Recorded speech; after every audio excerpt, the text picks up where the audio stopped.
Okay, welcome back to another video. If you're new to the channel, I've been trying to sell some options for some extra income, and it's been going well up until the last month or so. And, we've been consistently making money selling options, gaining that premium. And then what I do in turn is I take the premium that I get from selling options and buy more shares of the stocks that I like.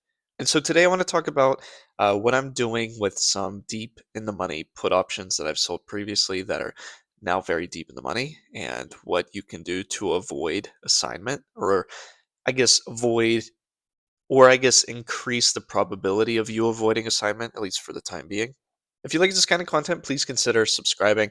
If I sound a little bit under the weather, it's because I am. I just caught a cold, which is a great way to end the week. It's very appropriate. And I've said this in the last few videos that I've recorded. I like to show my spreadsheet here, which I use to track all of the options that I sell and keep myself accountable and say, hey, is this working for me? Am I making money, or is this just a big loss? And in total return and premium from selling options, because you make premium from selling options, I've made $1,185. If that sounds great on paper, until you look at the value of my portfolio, because I own things like Sofi, like Robinhood, TQQQ, which I acquired 100 shares via a put option that was exercised, and I had to buy 100 shares. And so, yeah, this is pretty devastating, though, as we know, this isn't a loss until I sell. And I don't plan on doing that with these stocks. I'm not going to panic sell. And my plan is to continue to sell some call options just to make a little bit of money while this all goes on. But I'm not going to go too heavy because the dust still needs to settle. I think there's still a lot of unknowns as to what's coming. And for me to use all of my shares of stock to sell call options right now is probably not the best move. Therefore, I'm just going to wait and sell a little bit at a time. But something that happened to me yesterday is I had a couple put options that I sold on SoFi stock that were actually exercised. We can see right here, I had two $14.50 puts that I had sold a while back. And these contracts were exercised by the buyer of these puts. And the expiration wasn't Friday, it was like 3 weeks out or so. But because they're so deep in the money, the person that bought these puts probably thought it was best to exercise them. And then I got to thinking, well, I have some other puts that are still deep in the money. They're further out, maybe by a month or so. What should I do to give it more time and avoid the assignment? And I had a hunch, but I wanted to make sure, so I asked ChatGPT to verify for me which options are more commonly exercised at the same strike price. Is it the one that's closer to expiring, that's deep in the money at the same strike price, or one that is farther from expiration? My hunch was farther, and that hunch is correct. And the reason for that is because options have a time value associated to them.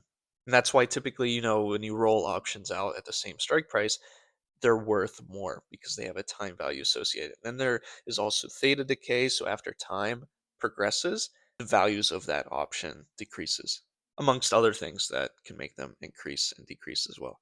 So I guess what I'm getting at, if you don't get the point already, is if you have some pretty deep in the money put options like I do, I still have a few SoFi ones that are like $14.50, but further out in expiration, or maybe even a $15 in there. What you can do is roll them out pretty far in expiration. And though you may want to not give them that much time, that will hopefully play in your favor, though, when it comes to not being assigned those shares. So that's what I'm going to plan to do probably next week, is look at some of my deep in the money put options that are maybe a month or less from expiring and roll them out pretty far, maybe 6 months. Who knows? I'll do what I think is best for the situation. And once again, the reason for that is I think it'll give me a higher probability of not being assigned those early. Because when the person that buys that put exercises that, they lose all of that time value. And I guess, when I was seeing my portfolio go down this amount, this is staggering, and it's not something that I take lightly. But then again, it's just like, this is where money can be made, honestly. If you have some more money on the sidelines, or you have a job that's stable and you're continuing to make money, I am not going to hold back from investing that cash.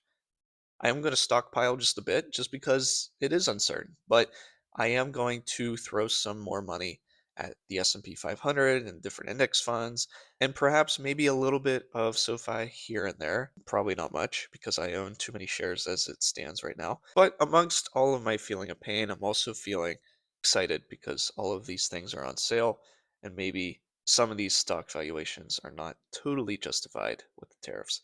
So let me know what you guys think. Hopefully you found this video enjoyable in your time of sadness, and I hope to see you in a future video.